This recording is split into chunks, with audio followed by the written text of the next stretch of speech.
जिंतूर तालुक्यातील बामणी येथे शनिवारी सकाळी 11 वाजेच्या सुमारास एका भरधाव कारचा थरार पाहायला मिळाला। गट विस्तार अधिकारी आर.एस. इडोळे स्वतः चालवत असलेली कार अचानक बेकाबू झाली। आधी रस्त्याकाठच्या दुचाकीला जोरदार धडक, नंतर समोरून येणाऱ्या राहुल डाखुरे यांच्या मोटारसायकलला उडवण्याचा प्रयत्न। राहुल यांच्या प्रसंगावधानामुळे मोठा अनर्थ टळला, पण कारचा वेग एवढा प्रचंड होता की ती थेट छत्रपती शिवाजी महाराजांच्या पुतळ्याच्या चबुतऱ्यावर जाऊन आदळली। नागरिकांनी अधिकाऱ्याला कारबाहेर काढून रुग्णालयात दाखल केले।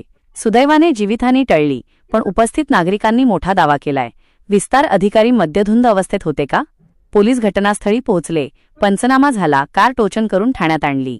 पण चर्चा तर आता सुरू झालीय। किरकोळ अपघाताचा गुन्हा दाखल झाला असला तरी पडद्यामागे मोठी आर्थिक तडजोड झाल्याची उघड चर्चा परिसरात रंगलीये। वैद्यकीय अहवाल काय सांगतो आणि पोलीस प्रशासनाची नेमकी भूमिका काय असणार, याकडे सर्वांचे लक्ष लागले आहे।